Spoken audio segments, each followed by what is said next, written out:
Hi, and welcome to week one of Anthropology of Music and Sound. I'll just introduce you to a few key concepts for this week, and I'll also talk a little bit about my background, including some experiences in performance.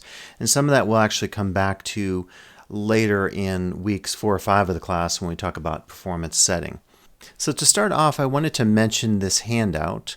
And this particular handout, I think, summarizes some of the issues that we'll consider here early in the quarter. One of the things we can talk about is this diagram here in the left top corner, the relationship between sound, culture, and music. And I think it's really important in this class to consider the relationship between culture, which is traditionally something we talk about in anthropology classes, sound, and music. And I'll mention this throughout this class, but sometimes when we take courses in music, we don't think about sound, and then sometimes when we take courses in sound, we don't think about music. And I think often we shouldn't assume that these two are interchangeable. So we'll look at this sort of triadic relationship or tripartite relationship between sound, culture, and music throughout the class. So something to consider and come back to as we move through the class. Now, we can also look at some key topics here in these brackets. So how are music and sound personal and cultural reflections?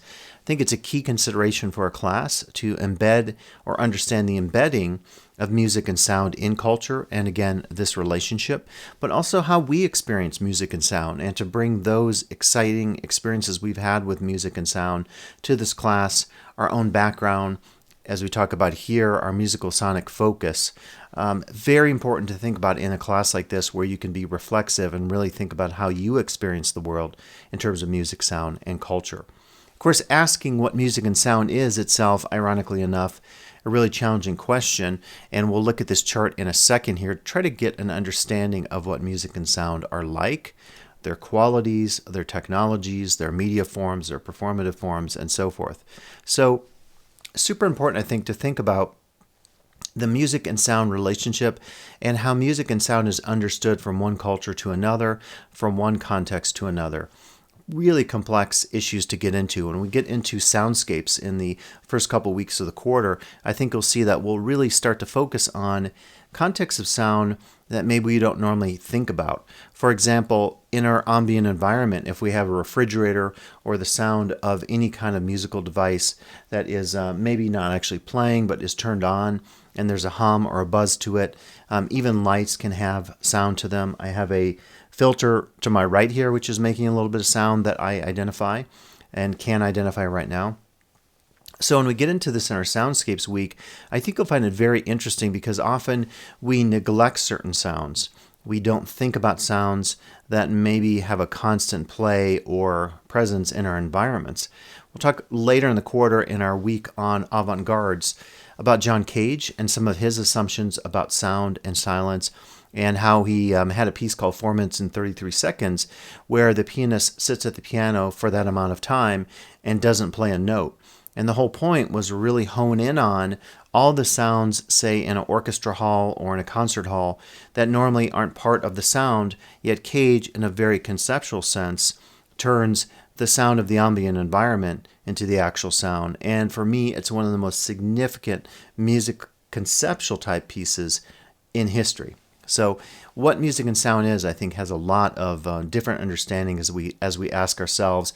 And again, thinking about soundscapes, a great opportunity to think more critically about the sounds in our environment that we often take for granted and don't necessarily even consider as being significant to our identities, to our culture, to our work, to our home spaces, etc. Now, as we get into sonic explorations down here, we can think about things like concept, identity, audience, technology, process, and many other issues, and we'll come back to these throughout the quarter. As much as possible, when we consider a topic, I might try to push you in a certain direction and say, when you think about exploring sound, think about technology, think about audience, think about your own identity, about the concept behind it, and the process itself that we use to understand sound. We could, for example, get something like a sound recorder to better understand our sonic worlds.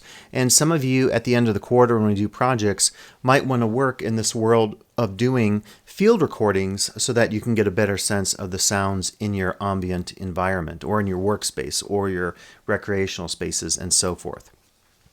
So a lot to consider, certainly, just through, say, the use of a key form of technology like a field recorder that you might indeed use to capture sounds for this class, for a discussion post, or certainly for possibly a final project. Now, talking about ethnomusicology, we'll discuss in the fourth week of the class or so, around midterm time, the approach of ethnomusicology. And if you know what music is, and if you take music classes, you may not know about ethnomusicology or musicology.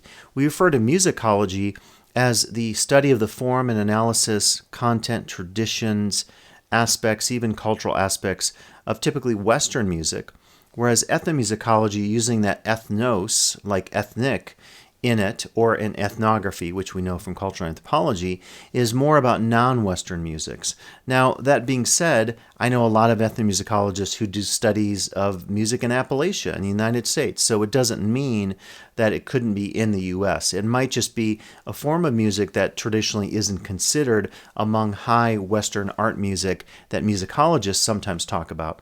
Indeed, some would say there's a bias inherent in some approaches of musicology, not all, that needs to be addressed in the form of doing ethnomusicology. When we talk about ethnomusicology, we'll take some ideas from folklore, folkloristics, and also cultural anthropology, of course, as this is an anthropology class, and we'll talk about music performance, the embeddedness of music traditions in particular cultures and their context, and then the use of technology. So ethnomusicologists are very familiar with using technology to capture field sounds, combine that with their field notes such that they have a full picture of what the musical tradition is like that they're studying in its cultural context. You could do this through video as well, and in fact, an iPhone is also very handy for capturing sound and video if you're doing projects here in this class, or down the road if you become an ethnomusicologist and do more of this work in academic or professional context. Now, last I'll say about the class concept. The class concept I really see more as a seminar focus, as much as you need some introductory materials, like if you're stuck on certain things, you want to know more about anthropology or cultural anthropology, reach out to me. We can have some of those conversations. But I really want to focus on more of your independent work. I'll guide you along with some of these videos, with the readings in the media. But this is not going to be taught like a traditional introductory anthropology class. So if you have that expectation, talk to me and we can discuss some ways for you to get some background knowledge to help out with filling in maybe some of those gaps that you might have in terms of not knowing maybe enough about cultural anthropology, if that's your concern. I always say that in taking this class, you don't need any background in music. You don't have to read music. You could be a professional musician, a lay musician, or have no musical performance ability, but you could have just a great interest in this topic. Likewise, you don't have to have a lot of fancy technology or know about a lot of fancy technology in audio or music like I have here, but you could still really participate in this class and enjoy it. So I just want to make that clear from the get-go, because I think sometimes people worry about that in taking a class like this. Let's jump to this next slide, and this was my own attempt to say, what are all the various qualities of music and sound that we can consider? I won't go through all these, but feel free to look at this chart. So we might think about harmony in music. We might think about, which is up here, this is harmonics, referring to like the harmonics that are produced when you play, say, a string instrument, or even other instruments where you play a pitch, but then you hear other overtones or undertones that go along with that music that you're playing. It can often really lead to some incredible possibilities for your performance, for the tonality of it, for the timbre of it, which is kind of the quality of sound. And indeed, that's another, right here, another characteristic of sound. So what is the nature of the sound that's being produced, say, by an instrument? Thinking about technology is also key in today's day and age when we're recording music and sound. Mood and emotion is something that we often think of with music because it can really put us in a particular mood depending on what we're listening to. That embeddedness of music and culture is something we'll talk about. Music has very interactive potentials, as does sound, and this really applies to both sound and music. And some of these qualities may apply more to one or the other, but again, I really want you to consider the embeddedness and tripartite relationship between culture, music, and sound in this class during this quarter. Rhythm is key to the musical context that we understand, as is melody and pitch and articulation. Whether a bow is plucked or struck or bowed on a string instrument, that can really get into articulation. You also know, if you're a wind instrument player, the way you do your embouchure with your mouth can really affect if you play something very staccato with your embouchure and your tongue versus very legato, where your tongue doesn't even touch the reed, or parts of your mouth if you're playing, say, a flute and you don't have a reed that you're playing, like with a saxophone, oboe, or clarinet. And I am, by the way, an old saxophone player, organ player, and I'll talk about some of my music experiences here in a second. So if you hear a lot of analogies to wind instruments or keyboards or electronics, you kind of know just my pedigree and background. Some of these qualities of sound itself, like the waveform, the frequency of sound, very often musicians, I think, if they're reading music, they're not saying, an A is a 440 or something like that. But they're often talking about the actual note or the quality of the music as they're playing it, and not getting into, say, the frequency. Now, ADSR refers to attack, decay, sustain, and release, which refers to a sound as it is played. And is it a fast attack, a slow attack, a lot of decay, no decay? What's the sustain time, and then how quickly does it release? If you play something like that, obviously that does not have much decay, sustain. It's a very quick release and very quick attack. Whereas if you hum a note, that is going to have much different principles. And that right there shows you the differences of sound that we can get into when we talk about sound in like formalistic and technological ways. So this is kind of just a portrayal of some of the qualities of sound. I didn't cover all these. We'll come back to these throughout the quarter. Feel free, if you have ideas, to add to this handout. I can update this over time, because I'd be very interested to see if you think I've left some issues off, because it's my interpretation of the qualities of sound and music. It doesn't mean it's the truth per se. And that's one of the important things we understand in cultural anthropology, is the idea of the truth, and the idea of something, even like what is music or what is sound, may not be even definable, because I would say, well, what culture, and who's asking, and who's telling us what sound and music is? And that gets into the relativity of some of the concepts that we consider in anthropology and the social sciences. Now, to give you a little of my performance background, because I think it does play into this class, I have over the years, I started off as a music major, and I then shifted into anthropology. I took an anthro class, and I thought, I really want to do this. And then later on down the road, as an undergraduate, I ended up doing some ethnomusicology and continued taking music courses throughout my graduate education.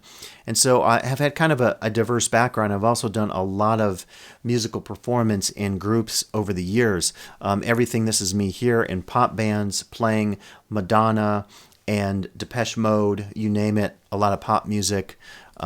Playing here, I think some Kenny G even on a wind synth. I don't know if I enjoyed all of the music we played, but again, it's a certain time in my life and a certain period where I was really engaged in different types of music. And I think over time, our interest in music often changes. And sometimes the music we play and the music we listen to for a musician are radically different. For example, I might listen to heavy metal music, some hardcore German industrial music, but not necessarily play those kinds of musics in my current performance work.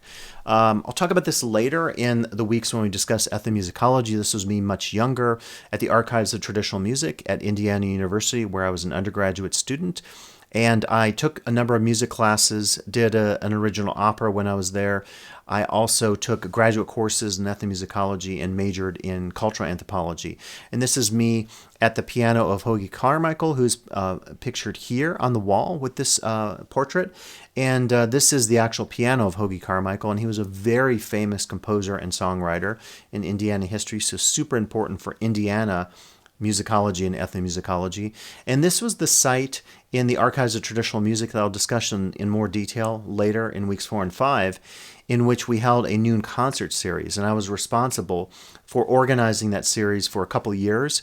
And it was a great opportunity to learn about new musics. I actually did the recording, and I'll get into some of that later, talking about some of my experiences. But it was often a challenge thinking about how to mic particular performances, how to mix those performances down. I did all of the marketing for the performance series and really tried to get a lot of people to come to campus to hear at the Archives of Traditional Music here in the Hoagie Carmichael room, music from around the world. It's really a melting pot being in a Big Ten university like Indiana University, so we had so many different people from all different cultures that came to the university, and we would often feature them either as guest musicians or as a part of our series or just a fun noontime concert experience. So I really enjoyed that experience, and it really kind of formed my identity, if you will, as a performer and also as an anthropologist and someone who does work in ethnomusicology today.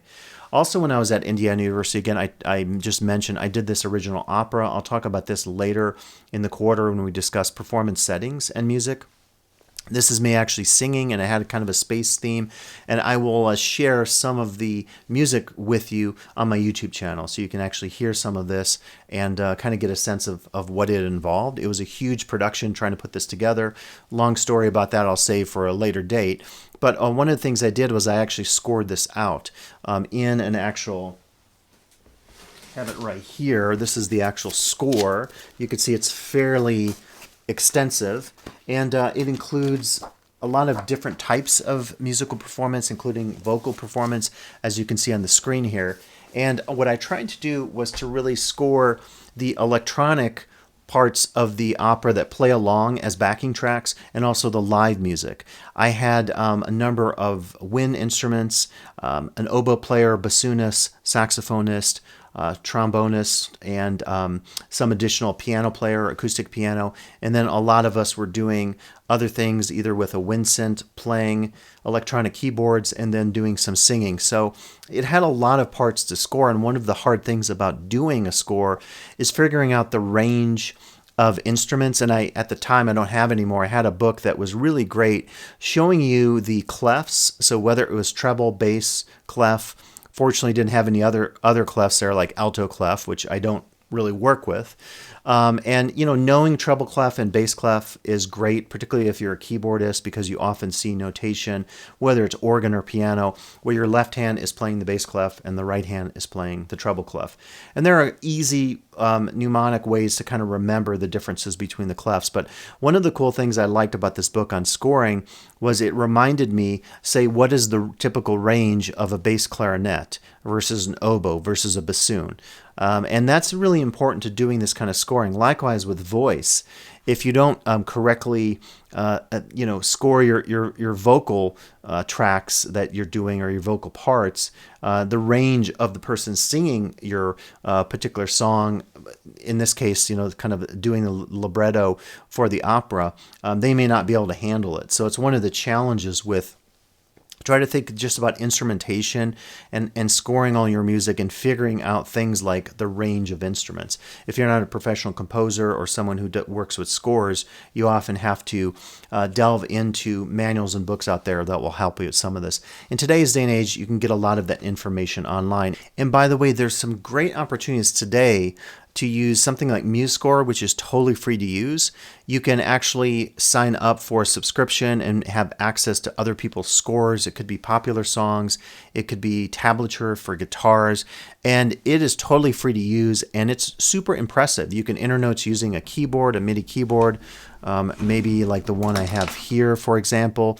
You could also enter notes by hand. So had I had something like Musescore back in the day, I wouldn't have had to literally go through and very methodically, using a ruler, I kid you not, for every staff line, and every single note. I used a ruler for every one of these, in this case, these triplets. I was working with a ruler and trying to make it as perfect as possible, numbering my score here. And then the other thing I had to do was, after I did this, I don't have it, but I had individual parts for each of the players, so I had to then transcribe the score here from the master, kind of the orchestral score if it was an orchestra, into individual parts.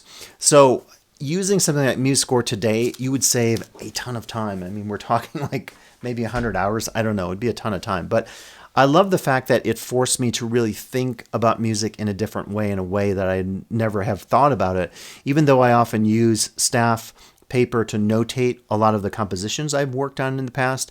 I often never really thought of it in this kind of global sense, working with up to 30 different parts at a time and trying to look at the relationships of those parts harmonically, rhythmically, relationship-wise in terms of how one part connects to the other. But check out Musescore. It's a really cool opportunity to do some of this in an electronic form and save a ton of time. So in addition to the score, I also thought about kind of the staging here, and one of the challenges of this was trying to combine electronic instruments with acoustic instruments, vocalists, setting up mics. I'll tell you later in the quarter when I talk about this performance context. It was really challenging to do. Had a PA system, and then even did some things where I mic'd and used effects pedals on one of the trombones. I used something that's called an octave pedal that gave the trombone a second tone, 12 semitones lower, and that created kind of this bigger sound from the trombone, and you can actually hear it if you listen to the video of Und so weiter, which means etc. in German, if you're wondering. And so yeah, just check that out later in the quarter when you have a chance if you want to see some of that music. This was a group that I was part of called The Misled in the mid-90s. When I was at the University of Iowa, we entered 2 years of a Battle of the Bands contest, and it was all industrial music, so like Trent Reznor, Nine Inch Nails, Ministry, really kind of heavy stuff. And we did a lot of like theatrics and performative stuff with costumes and fire. Some of the stuff probably wasn't safe here, I think, because some of the techniques we're using, I don't know if they violated the fire code, but we didn't get in trouble for it. In any case, we did a lot of stuff with costumes and more performance art kind of inspired stuff, but yet the music was again, a very much industrial type music with a little bit of techno, some craft work thrown in as well. And then when I was also at the University of Iowa, I enrolled in a graduate music course. I was part of the anthropology program, but I took a course called Multimedia Improvisation. And this course was really cool because I often say it's one of my greatest courses, my favorite courses I've ever taken in college. We literally sat and met at the instructor, unfortunately the late composer, Robert Paredes. We met at his house and actually went up to his attic once a week, and for 3 hours did these crazy multimedia performances. For my final project in the class, I actually endeavored to try to do a transcription of one of these performances. And this kind of gives you the framework of what I was interested in, calling it kind of musical semiotics. And then every week what I tried to do, this was back in 92, was to really both diagram the space and describe all the actions. And the actions included everything from music to performance. So people might have been playing sticks. Some of us brought musical instruments to play. And I did kind of crude diagrams. People sometimes played games and did different things. And I even notated some quotations. And then what I did was I further transcribed that into an actual script. So I laid out all the persons involved, and then I numbered them here, and I just went through sequentially over a couple of hours the performance itself. And then what I tried to do was to take my transcription notes, and I gave everyone copies, and in my performance for this, I basically recorded and transcribed one of the performances, and then in another version of this, I said, let's try to re-perform what we did weeks ago in this transcription I created. And it was really challenging and also kind of humorous working through this. So that was another experience that I found just really remarkable, taking this class called Multimedia Improvisation. This is me in a band, former band called Nevada Arcana. We were a progressive rock band. We played quite a few gigs in the Reno Tahoe area, the Fox and Hound. We played a big event at the Grid in North Shore, and then also for the NTBA for a big summer concert series, which was really fun. And I played keyboards and wind synths for that. Currently, I've been playing in a local blues band, playing wind synths and keyboards, and we played actually at South Shore for the big poverty event, the big fundraiser that happens just across at the resort, the hotel across from Safeway. And we haven't played since. This was a couple years ago. COVID hit, and we just haven't been getting together to perform and play. But I really enjoyed it because working with a group of musicians playing blues music takes me in an entirely different direction. So one of the cool things about the work I've been doing is that like the genres I've been involved in literally span most types of music you can imagine. And it just kind of works out that way sometimes. People you meet, or instruments you play, or eclectic musical instruments, or interests rather, and instruments sometimes take you in different directions. Also played at this experimental wind synth for a performance on a cruise ship, which was very unique, and people were kind of freaked out by it. I can share that soundtrack with you. It's on my YouTube channel. And currently, I do a lot of work in creating my own original music instruments. I have one actually back here, which is a percussion type box that you can watch in some of my videos. This is what I call the Sonic Forest, and it has a series of different type of guitar and cello strings, and then I've mic'd it or included an audio output using contact microphones, and then I can create various sound effects with it. Be happy to share some of that with you. This is my Eurorack setup, which is what you see back here. I'll probably talk about and show you some Eurorack examples over the term. I also do a lot of stuff in what's called electroacoustics. This right here on the screen is a motor, a DC motor, and I have devices that allow me to time. DC motors are what are called solenoids. Solenoids you often find in like irrigation systems or everyday objects that run different things in our houses, and you can use those to bang on surfaces, including things like these homemade percussion boxes, to create cool sounds. So I've been really experimenting with electroacoustics. So what I've discovered is I can create sounds using these homemade instruments, using something like a tea kettle here or a toy guitar, hitting that with a particular motor, hitting things that are attached to hanging different sets of devices, and by miking this in various ways, I can create sounds and sonic environments and interaction between objects, including random or aleatoric moments where if I hit something, it hits something else, and there's an unpredictability there. That's really allowed me to explore some new sonic terrains, and that's currently where I'm at with a lot of my music now, is doing this work, often for my YouTube channel, occasionally entering some musical composition contests as well. This is an experimental performance I did on visual culture at the University of California, Irvine, for the anthropology department for a number of their graduate students in some of their seminars. And what I was trying to do here was actually combine visuals, a traditional lecture, and a live Eurorack and electroacoustic performance. This device here is called the Leaf Audio Soundbox, and it allows you to do some really unique things with just tapping and scratching on the sandpaper or the kalimba that's a part of the surface. I also have a pretty extensive Bandcamp. You're welcome to check that out, listen to some of my music. And again, I do a lot on my YouTube channel that could include demos and also musical performances of various sorts. And you can also hear some of my music on the French Modular Station. Check that out from time to time. One of my tracks will be playing, and you can listen to that totally for free.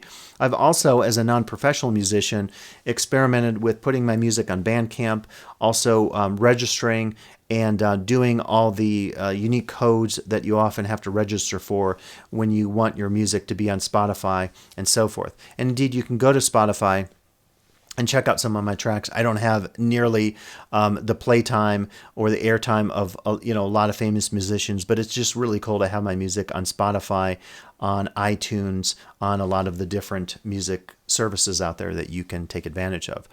So kind of that's my background, and as we go through this class, you'll get a series of these videos, and these videos hopefully will guide you in some different directions. Again, this class is super experimental, so don't think of it in a traditional sense, and I really want to encourage you to take your musical and sonic interests and run with them, whatever that might be, whether it's doing something with field recording, doing a study of a particular band and their fans, doing something with audio production or technology, doing a musical composition or a song, or just getting down and analyzing a genre of music out there.